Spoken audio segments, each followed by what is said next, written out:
Olá, bom dia a todos, paz.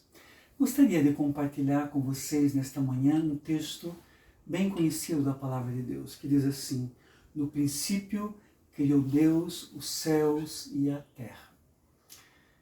O livro de Gênesis é um livro muito interessante. Do capítulo 1 ao capítulo 11 trata da história universal, uma história muito ampla.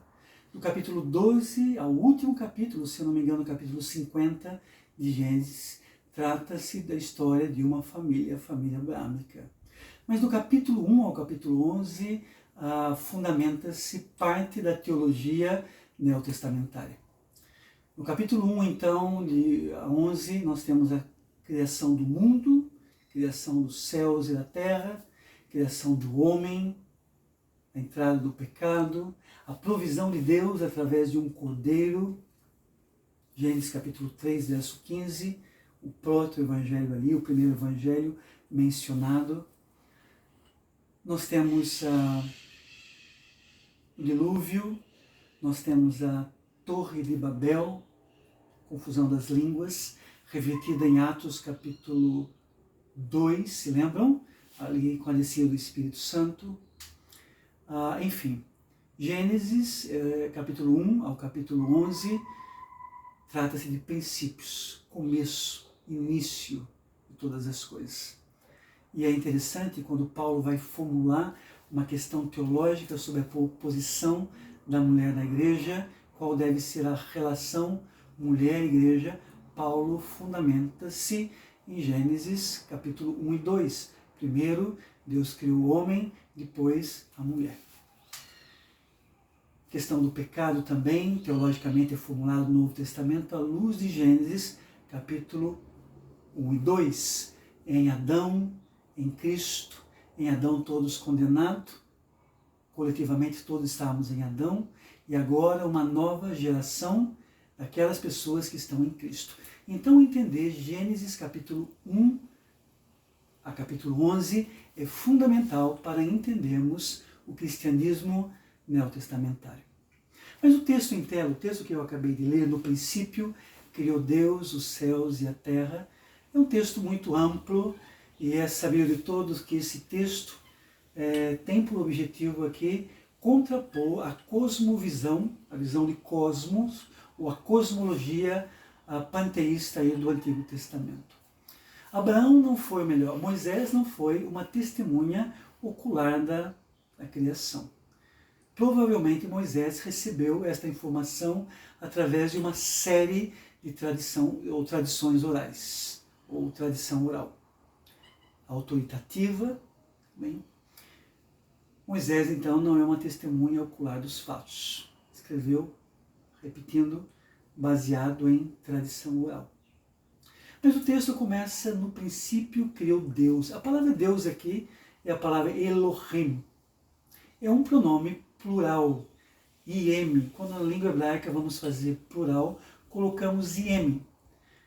O cristianismo viu aqui, melhor, não o Novo Testamento, mas a teologia sistemática viu na pluralidade aqui a participação da Trindade na criação, ainda que esta não é uma afirmação neotestamentária. O judaísmo usa pluralidade para fazer superlativos. Grandiosíssimo, belíssimo, boníssimo, se usa na língua hebraica a pluralidade para fazer isso. Então o texto aqui para mim não está falando sobre Trindade, mas está falando sobre a grandeza de Elohim. E quando usa esta terminologia Elohim, nos primeiros capítulos, quase sempre trata da relação de Deus com o que? Com o mundo criado. Mas deixando de coisas um tanto técnicas aqui do lado, pense comigo. A Bíblia diz: no princípio criou Deus os céus e a terra.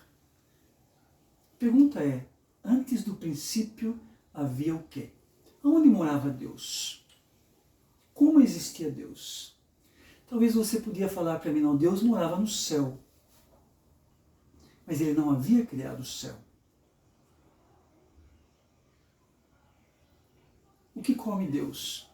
Não havia comida? Deus respira? Não havia ar? Não havia noite? não havia água, não havia nada e Deus já existia. Alguns dizem que Maria é mãe de Deus. Maria não existia e Deus já existia. O Filho sempre existiu ao lado do Pai. Ele é eterno. A pergunta é, onde vivia Deus? Algumas vezes, quando estou em algumas igrejas, quando falam sobre a grandeza de Deus, eu começo a imaginar na minha mente um vasto universo escuro. No finalzinho ali um ponto de luz. Aí eu percebo que esta ilustração mental não cabe no texto, porque não havia noite, não havia escuridão, não havia nada, e Deus já existia. Pode imaginar isso? Concluindo, você e eu servimos um Deus autossuficiente, um Deus grandioso, não necessita de nada. Nós necessitamos dele, mas ele sempre existiu, sempre viveu, sempre esteve.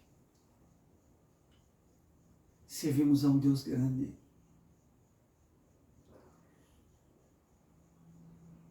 Passaremos a eternidade buscando conhecer esse Deus. Passaremos a eternidade adorando a este Deus, cultuando a este Deus, e a nossa mente nunca poderá compreendê-lo na sua plenitude, ainda na eternidade. Tudo aquilo que falamos sobre Deus hoje